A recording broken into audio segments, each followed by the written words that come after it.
to Unapologetically Fierce with Faith, brought to you by CKJ Live. This is a safe place where my beloved tribe members and I put anything and everything on the table and dish the unfiltered tea. We are not just a podcast, we are a movement. So get your favorite beverage on hand and enjoy the show. Hey, everybody. Hey, girl, hey. Howdy. How y'all doing? Good. How are you? I am great. Great. So today is our mother episode. This should be interesting, talking about mothers and daughters. Absolutely. Always. Definitely. Well, you know, it's so funny because the mother-daughter relationship can be like the most difficult. It's like the most difficult and most important relationship that you'll ever have. Because if you think about it, it's the first relationship that you have, you know, no matter how your mother, it forms things. It's just really important. It teaches a daughter how to interact with others and also on how to be a woman. It looks different for everybody. Right. So with that being said, I have a question for you guys. If you could describe your relationship with your mother, in one word, what would it be? I'll take that. Okay. Oh, go ahead. Mine, I would say beautifully complicated. That's not one word. Complicated. But I'll go. I like that. Complicated. That's cute. So are we going to explain why, or are we just saying the one word? We're just saying the one word right now. Okay.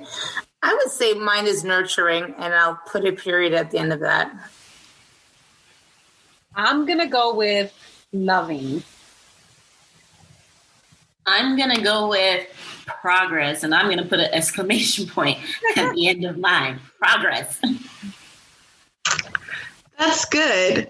Now, I say complicated with probably like a little question mark, and exclamation, because my mom didn't play. And when I look back, and I guess being an only child is very different. And as a child, it's like the relationship that I had with my mom, unfortunately, she was divorced. She got divorced when I was young. So basically, it was just her and I. I remember one of her aunts used to say that she's like, where's Hazel's purse? She used to call me my mom's purse, because anywhere she was, I was right behind her. And I look at pictures now and I see that and I'm like, wow, she was right. But when I was a child, it's like my mom made things magical for me. She really tried to. There's no textbook or anything like that, but she gave me a lot of experiences that when I talk about my experiences, my friends or acquaintances, they never had the same thing. You know, like she made sure that I traveled. She made sure that I went to private school. She made sure that I needed nothing. You know, I had no need for anything. You know, like material, if I needed it, I got it. There was no question asking. And I think that as I grew up, it's like I really didn't understand it, because my mom was never like you know, you all remember, what's that? Living Single. Sinclair. Yes. Remember, like Sinclair was like the woo type, you know, person. Like my mom is not that. My mother's a Jamaican woman who, like, she went to boarding school. She was just like, you know, she was different. So Sinclair was the funny one, right? Yeah, she was the funny one, but she always gave people hugs. Okay. And like my mom wasn't the hugging type. And like when she did, she's like, oh, you need a hug. You know, it seemed like, okay, yeah, you can keep that hug. You know, so it wasn't like warm and fuzzy. And then as a teenager, I think when I reaped those benefits of what she instilled in me as a child, I was just like, but you're giving me this, but I really want you to go to like a play or go to this. And I didn't really, my young mind or my teenage mind didn't understand that in order for me to get all these nice things, somebody got to work for it. And being a single parent, that was her, you know? So I kind of got rebellious. Like, I remember my mom telling me different things of like, you know, I'm not your friend. That was like a big thing. She's like, I am not your friend. I am your mother. So it's not like we're going to have those woo moments or whatever. And even if I was hanging out with someone that she did not like, she would be like, I don't like them. And I'd be like, why don't you like them? And she's like, I don't like them. And then she's like, they're not your friend. And it's funny because years later, I'm like, oh, wow, she was right. But we don't want to hear that as a teenager because we're rebellious, you know? As a young adult, it was kind of different because I lived in Georgia while my mother lived in Florida because I went to college and I stayed there for most of my adult life, recently moving back home a few years ago. So it was kind of distant. It wasn't like she would come, she would, you know, send me things or whatever, but it wasn't the same. Like, I think now, present day, we're living in the same space. This is the most time I've ever spent with my mom. She was even saying this like a few weeks ago. She's like, wow, this is the most time we've ever spent. Because as a kid, she worked a lot. And, you know, and by the time I finished high school, when she kind of slowed down, I was gone. So it's like I'm nurturing that. So you kind of see why I say it's complicated. I think that now, and especially not having kids of my own, you know, I told my mother the other day, I'm like, wow, I want you to live forever. Because like everything that she said, even though in the way that she said it, from like guys that I may like, or, you know, people that I was involved with and stuff, she's like, they're not good for you. And to this day, my 46-year-old self is like, wow, you're right. So that's why I say it's complicated because, you know, it's like you're eating crow. It's like, you know, in your 20s with your mom, you're like, you don't know what you're talking about. I want to be with him and no one can do it. Knowing he's a jerk, you know, but like your mom can't say that because you're like, I'm going to do whatever. And even if he's a jerk, you got to cover it up because mama knows. And that's why I say it's complicated. So, Carrie. All right. So I'm going to start off with my word, and my word was nurturing. Reason I say that is I've always had a regular mother-daughter relationship with my mother, not friends. Let me be clear. Definitely not enemies, but mother-daughter. For instance, I went to my mother's house yesterday. She made me dinner, made me what she wanted me to eat, bought me stuff that she wanted me to have. It's just a nurturing relationship. It's always been like that. But as an adult, it's kind of different. I would also categorize my mother as a stranger. That's something that, of course, it hurts my heart to say that, but she is my mother. We have the most mutual respect for each other. She treats me like her youngest daughter. We do have a solid relationship. However, my mother really doesn't know me. She doesn't know Carrie. She doesn't know my favorite color. She doesn't know what my favorite drink is. She doesn't know what I do, but she takes care of me. She makes sure I'm well. She makes sure I know the weather. She knows what I like to eat, and she'll make it for me. She makes sure my kids are well. So everyone is taken care of. My mother's nurturing, and for that, I return to her. Of course, like I'll buy her stuff to knit and the food she loves and a coat for her and things like that. So we nurture each other, but it's quite an interesting relationship. So in order for me to break it down, let's start with my childhood. Mom was always a mature mother, right? She was not really fun or hip or really cool. She was a mother, and that's how she raised me. My mother has never heard me curse, swear, do anything out of the norm. I've always been above par in front of my mother, and that's just how we are. As a teenager, she was really strict with me. She was the end all be all. So my dad actually let her kind of run things, and whatever she says was the gospel. So I didn't really go to sleepovers. I really didn't stay out very late.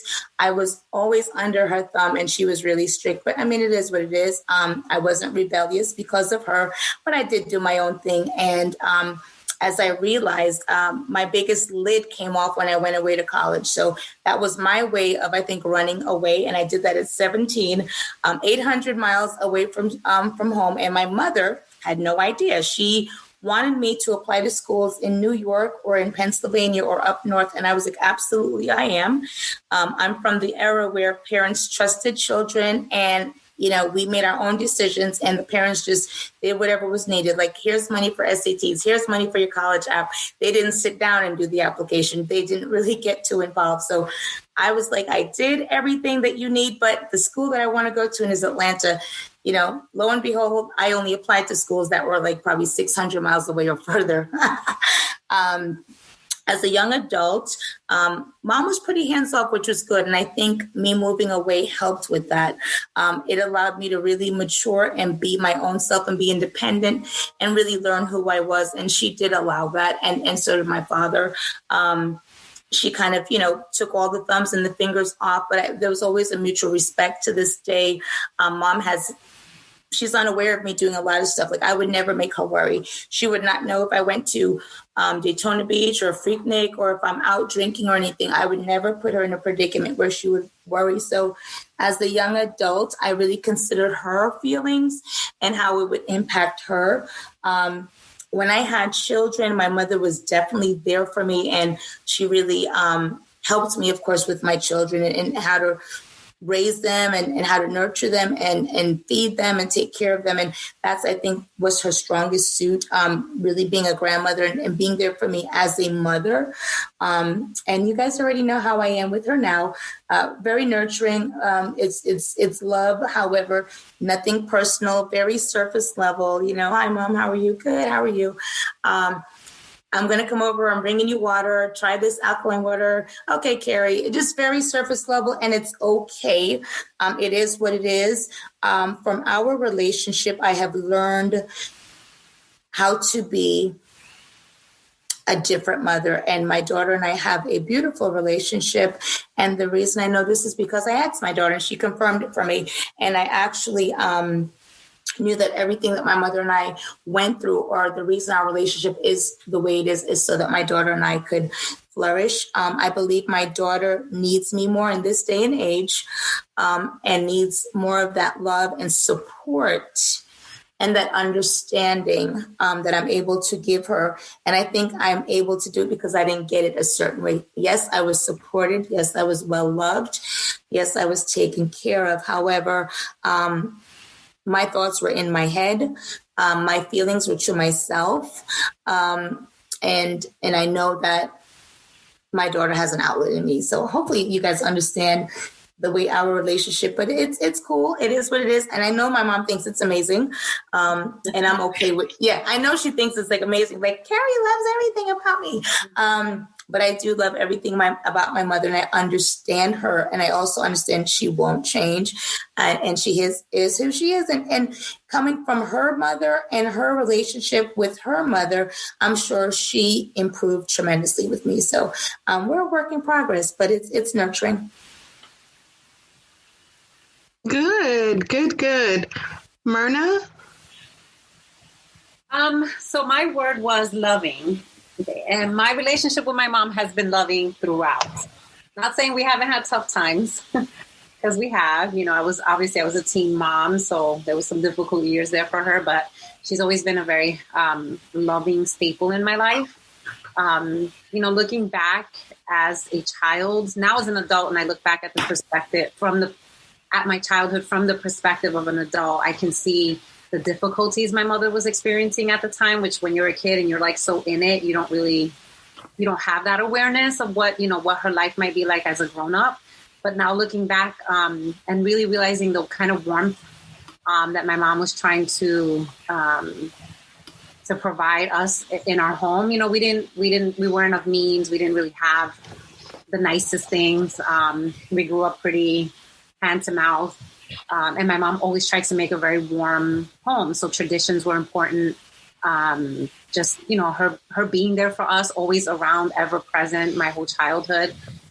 So it's something that I've always kind of admired about her, because I know now as an adult, looking back at her relationship with my father, how many times there must have been like a lot of things that maybe she kept from us that she, just didn't allow us to really see. And still was providing for us what I thought was a very nurturing environment.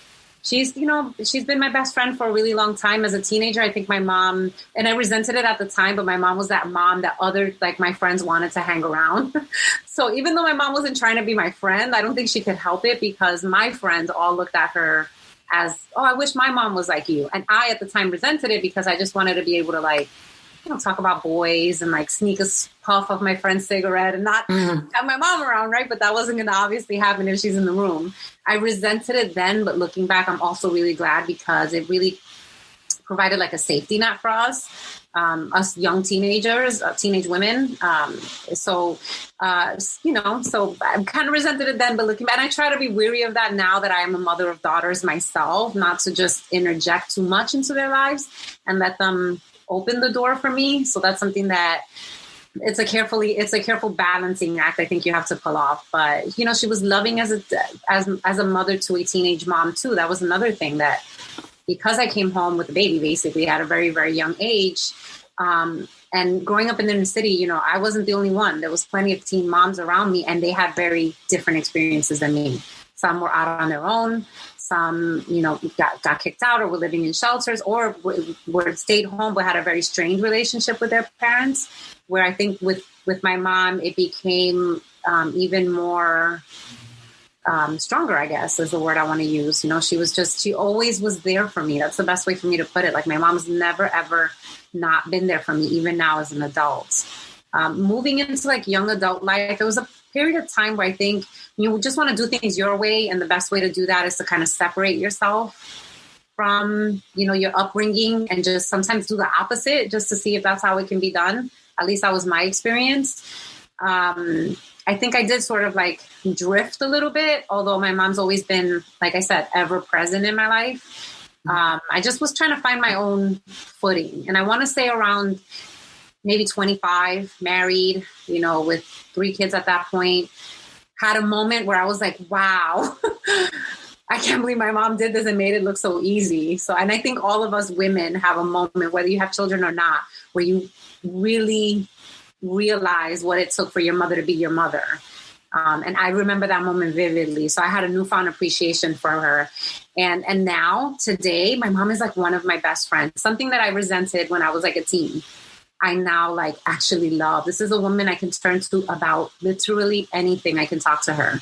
And the thing my mom has modeled for me for my entire life, and is something I try to model for my children, is this very live and let live kind of attitude. She's the most, or the least judgmental person that I know. And I know a lot of judgy people, and likewise, I know a lot of open-minded people. My mom is just everybody's a friend. I think I've told you guys this before. She doesn't believe in strangers. They're friends I haven't made yet. With that means she's willing to accept everybody. I can't even think of a person that my mom doesn't like.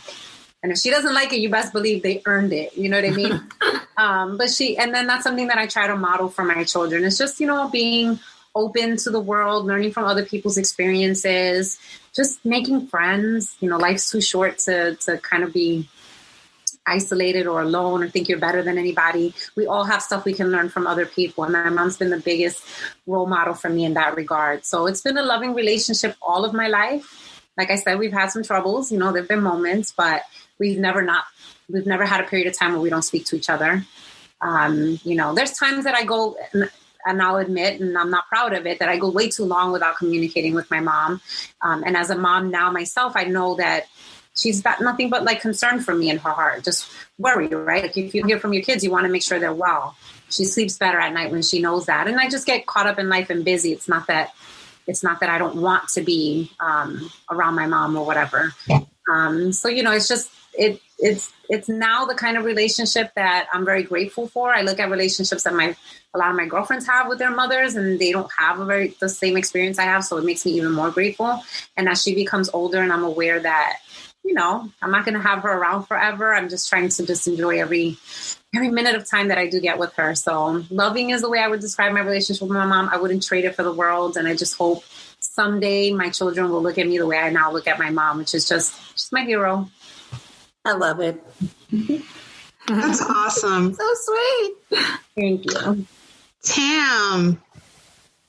Well, my word was progress. And I say progress because I feel like my relationship with my mom has always been a work in progress. Like, as a child, I feel like, you typically have the normal attachment to your mom, but I was, being the only girl, I was a daddy's girl. I felt like I connected more to him because I felt like my personality was a lot more like him. I didn't really feel like I had like anything in common with my mom. I just felt like she was just so different from me. And, I am a very, I don't know, I come off as being like very like thick skinned, but I'm an empath. Like I love people. I love emotion. I pick up on people's emotions. So I need that kind of like emotional attachment to people. And my mom's not an emotional person, or at least she wasn't when I was growing up. And for me, it was just so hard that my dad was very easy on the I love yous and the, the kisses and the this and the that. And my mom I knew she loved me, but she just showed it differently.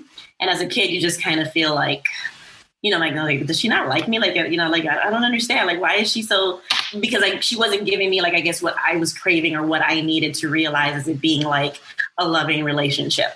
So, as a child, it was like, I loved my mom. I, adored her and typical like mother-child relationship. But, I was closer to my father growing up, which made it difficult when I became a teenager, because as my parents separated and now the person that I was closest to is no longer in the house, I felt like the differences between my mom and I were amplified, because at least before I was fine with the fact that I was different, because I was like, well, I'm different, but I'm just like my dad. Now my dad's not here and I just felt like, oh my God, I'm so different from this lady. Yeah. I wasn't a bad kid because like Carrie said, my mom was nobody's friend. Like she was here to parent or whatever. So she was really strict. So I didn't get to do a lot of things that like other kids did. Like, there were no sleepovers, there were no hangouts, there were no parties. And she made it seem like I was this wild child because I wanted to do all of these things. And I think it stems from the fact that my older brother was and still is, like my mother and my older brother don't drink like at all, ever, never. My mom, I think, has had maybe wine in 3 times in the 37 years that I've known her. My brother has never. And, here I am. And I'm like, I want to go to a party. I want to try this drink. I want to do this. Like, my friends are going to the homecoming game. Why can't I go? I remember in high school, my brother went to grad night one day, go, come back. By the time I got to high school, it was grad weekend. You're gone for from Friday and you come back Sunday. And my parents just thought that was just like the most important. Like, what are you talking about? Where are you going to go? You're staying in a hotel with other kids. It was like I had asked to move out at 14. I don't know what they thought. And it just was like this big thing. And it's just like I just felt like all we ever did was argue, because I was just like, you always are trying to change me. Like, you don't like me the way that I am. Typical teenager drama. But then as a young adult, 2 things happened with my relationship with my mom. One, I think it came to a head as far as as bad as it can get, as far as okay, now I'm just not going to listen. I'm going to do what I want to do. And that whole scenario of going out and staying out late, and I wouldn't say partying because I will, whatever, but all those things that she didn't want for me to do. But then I also kind of started to understand her a little bit more. And I think that just comes in general, it comes with age, you get older and you kind of understand your parents a little more. I understood that a lot of her, what I viewed as overprotectiveness, was just her not understanding. She wasn't raised here. She moved here as an adult with 3 children. So the things that I wanted to do and the places that I wanted to go weren't things that were normal for her. They weren't what she grew up doing. They weren't things that she was used to seeing. And also too, the stress of carrying a household by yourself will, make you a little angry sometimes. You know, I had my grandmother there, but she was at home taking care of us. And my mom worked all the time and she missed everything because she was always working. I feel like that takes a toll on people. And as a kid, you don't realize it. But as a young adult, you kind of see things differently. And when some of that stress starts to remove itself as you get older, and her personality started to change. And I was like, oh, okay. Well, you're not all bad. Like, you're actually kind of fun when you want to be. And like, we started to develop things in common. Like, you know how you always say, like, your mom, Carrie, it's like, want to go, like, she goes to like somewhere and she'll bring you something and she'll be like, here, I bought you a centerpiece for your table. My mom is the exact same way. Like, every time she goes out, she's like, oh, I went out today and I saw this top and I thought of you. And that kind of became like our bond or our connecting, like her doing those little things. And now, like, my mom she's probably one of the people that I'm closest to. She still worries, and I've learned that she's always going to be a mom. That's never going to change. Like, she's never going to just completely just let her guard down and just have a different relationship with me. Like, she's always going to be my mom. But I feel like our relationship is so much better now. Like, I call my mom every day, and heaven forbid if I don't call her, then she calls me and she's like, oh, I guess you just sprung up out of the ground. You don't have a mother. Like, you just came out of your own. But, you know, we talk all the time. Like, anytime, like, I have like a problem or an issue, like, she's the first person I want to tell, you know, and I talk to her about mostly everything, but she still has that protective mother instinct. So there are a lot of things that she doesn't know. Like, she has no idea that we went to Key West. She doesn't listen to the podcast. She doesn't know how to handle that. So I don't have to worry about her hearing this, you know, but it's like, and it just comes from a place of worry of her just not knowing, like, you know, like, oh, I don't think you ever, and, you know, you ladies being moms, I'm sure you experience this. I don't think you ever outgrow like the need to like worry about your children or make sure that your kids are okay. And I think now that I'm older and I appreciate that, because I'm like, okay, now I understand that it's not you being overprotective or controlling. It's just you're a mom first, all else. So you're always going to want to know what I'm doing. Like, when my husband goes to work, my mom is like, and you're going to stay home by yourself? And I'm like, in my house, like, where I live? Like, what do you mean? Like, and she's like, no. And I'm like, Mom, I live in an apartment on the 6th floor. Like, the only way that somebody's going to get me is if they're coming specifically to look for me. And she's like, okay, well, call me when he gets home. And then she calls me 15 times in between that time and the time he gets home. And I've learned to just deal with it, because I'm like, you know what? It's coming from a good place. It's who she is. That's not going to change. The same way the things that I have about me aren't going to change. So we've progressed to a place where we get along really well, because I understand her and she understands me. And that's just kind of how we are. We just work now. I love it. I love listening to you and Myrna. Faith and I have such similar experiences, but you guys always put it in good perspective. But I need to know, is your mother my mother? Because our stories are similar. You know what's funny? I was going to say that. I was going to say, I feel like Carrie's mom and my mom may be the same person. Like, they may have raised us, because I'm listening to you and I'm like, yeah, that sounds like so similar. You do have a little different twist. Yours is a little better, but it's exactly the same thing. It's the protection, it's the nurturing, it's the care, and then it's the respect on our end, where we're protective of them as well. Like, you're going to worry if you know that I'm traveling with COVID and I am in the Keys. So how about I not even tell you, and it never has to come up, and we're both good. I'm happy. I'm happy, and you don't know. So perfect. And then it's also the protection, and it's the love. My gosh, I have the same exact story. I think our mothers are related. Which makes me think, like, I know when you said, like, you feel like your relationship with your mother, it's like very surface. I think it's actually more than that, because I feel like you're willing to meet your mom like where she is. And I feel like you have a deeper understanding of her than what you give yourself credit for. That is true. No, you are right. And it's one thing when we have these conversations that we just use these words and it's like, God, why did I say that? Of course, it's more than surface. What it is I understand her, but you put it into such clear perspective, and it is my mother's non-emotional, and that's what it is. And I so much am. So we are so different, and the way we communicate, operate, and everything is so night and day. However, she shows me all her love and her best of everything her way, which is, of course, through gifts, food, occasions, special stuff that she does for me, when all I really wanted were like the hugs and you're beautiful, you're my favorite, you're my daughter, you're so smart. And that's what I did not get. Yeah.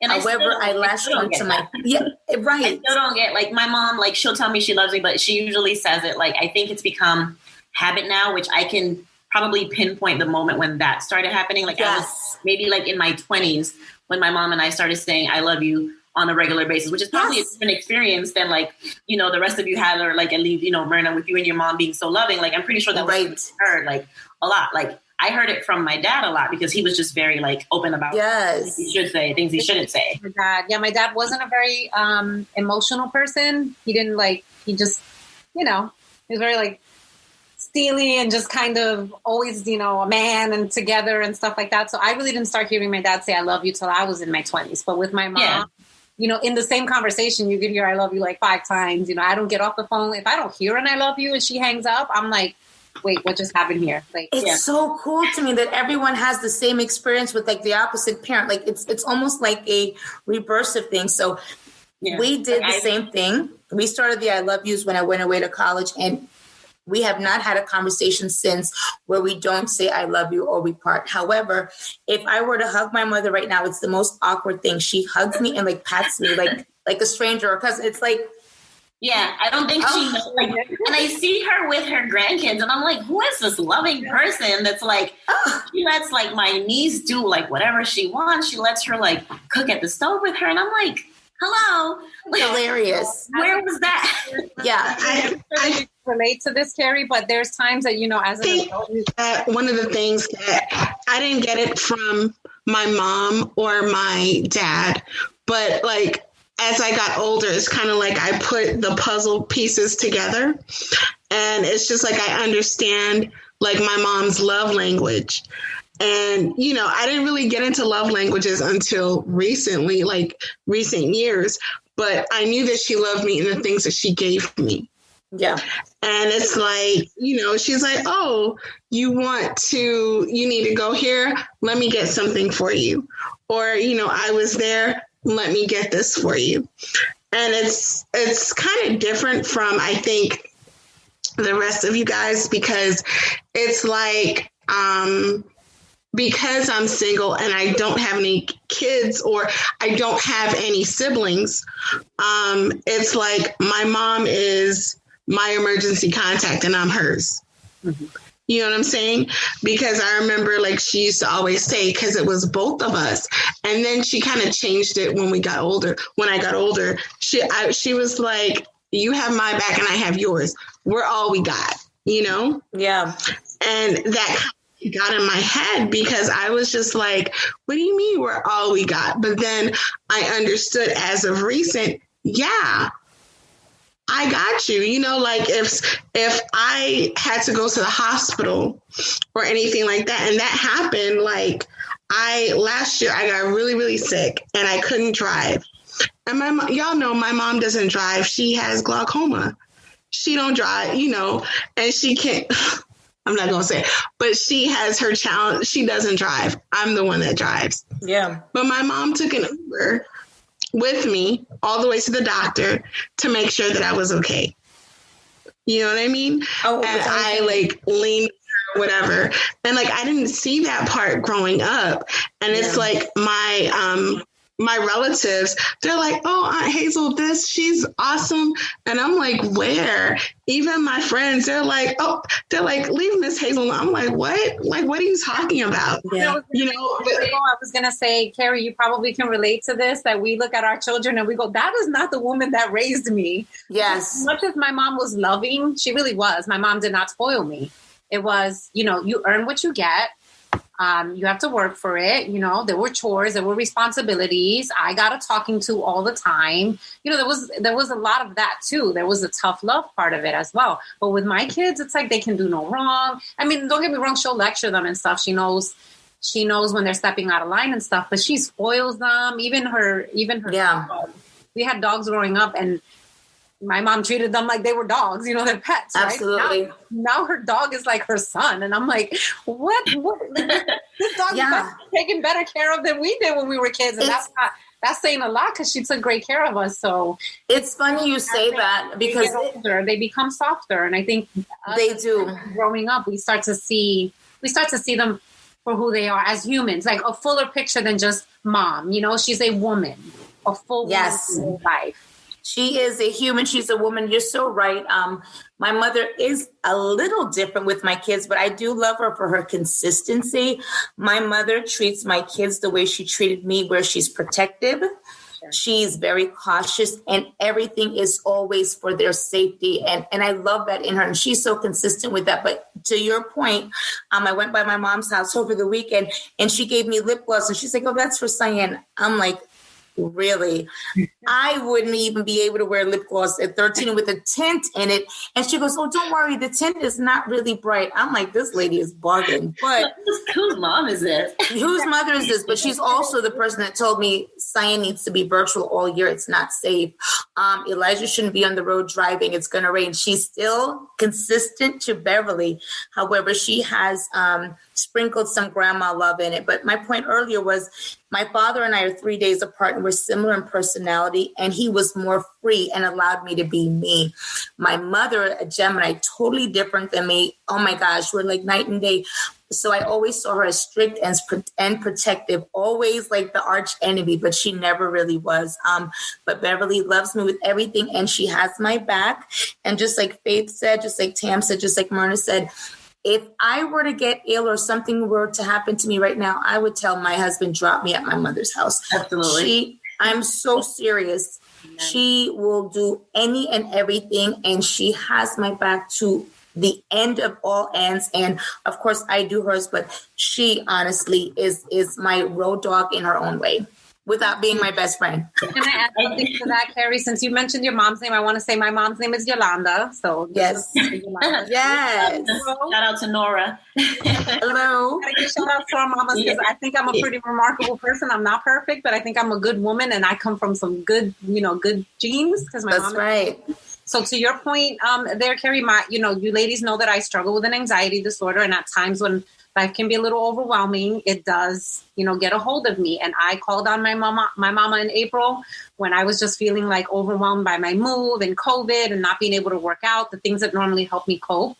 And this woman dropped everything and within like 12 hours had plane tickets, suitcase packed, because she was coming in the pandemic to help me pack some boxes and just say, Mom's here. And she did not leave until late July.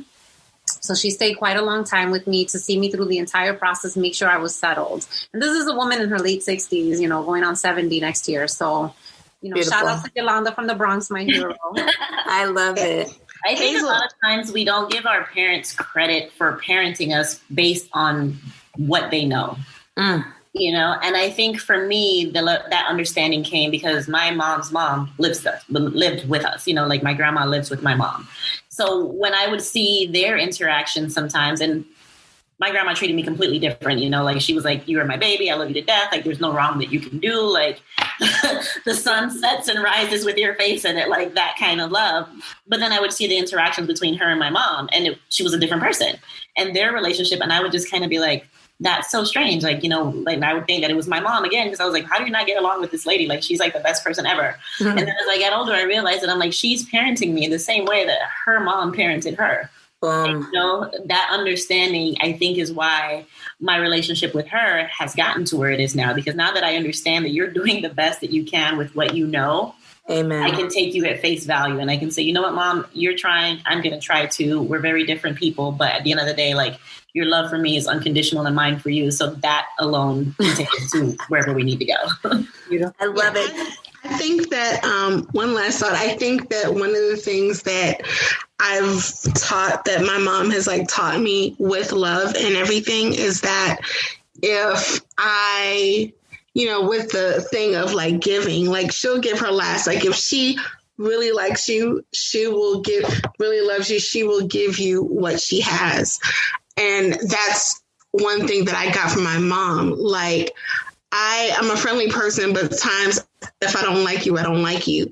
And if I like you and if I give you something or if I show you, sometimes it may be hard for me to say, oh, this and that, but I'll do things. And that's just it's just crazy how that is. So it's like now, I think because my mom is in her 80s, she won't get mad at me because she had an 80th. So people know she's in her 80s. But it's like she's like a package, she's like a package deal. Like whoever comes into my life has to understand that, you know. The other day I was talking to my mom, like in COVID times, I was just like, wow, because I remember my grandmother passed when my grandmother lived until my mom was in her 60s. And being at like 46, I was like, Mom, I just want you to be here another 15 years or another 20 years. And y'all know she probably will be. She probably will be, you know, who knows? But it's just amazing because I'm just like, man, all the things that I used to like get on my nerves, it's like we're different, but I understand it. And it's two fire signs. She's like an Aries, and I'm just like, I have being a Sagittarius, being two fire signs, it's just like, man, you know, and we're so similar in that. It's crazy. But ladies, I do want to end with one thing about my Beverly. Beverly still gives me the business, and I have the utmost respect for her, and I don't step on her toes. And my mother would still handle my ass by telling me things like, you're messing up my dinner. What are you doing on the street? Are you serious right now? And I'm still a child when it comes to my mother, and I love it at this point. It is what it is. When I walk in her house, I'm like, Lord have mercy, what did I just go through? But it is what it is. Yeah, it's... Ooh, Hazel is, but you know, I'll fight tooth and it took me a long time to say, but I'll fight tooth and nails. I'll be like, okay, you must not want to be in a friendship or relation, whatever, because you ain't gonna speak bad of Hazel. Yeah. So, but ladies, it's been great as usual. What a great start to our series, huh? Great talking about our mothers. Absolutely. The queen bees, of course. She is my queen and she is my royalty. She is. Absolutely. Absolutely. When they would be no us. And on that note, I'll talk to you guys later. All right, have a good week, guys. Talk to you. Bye. Bye. Peace.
Thank you for joining us at Unapologetically Fierce with Faith, brought to you by CKJ Live. Come back and visit again to hear more of the unfiltered tea that we are ready to dish. And remember, we are not just a podcast, we are a movement.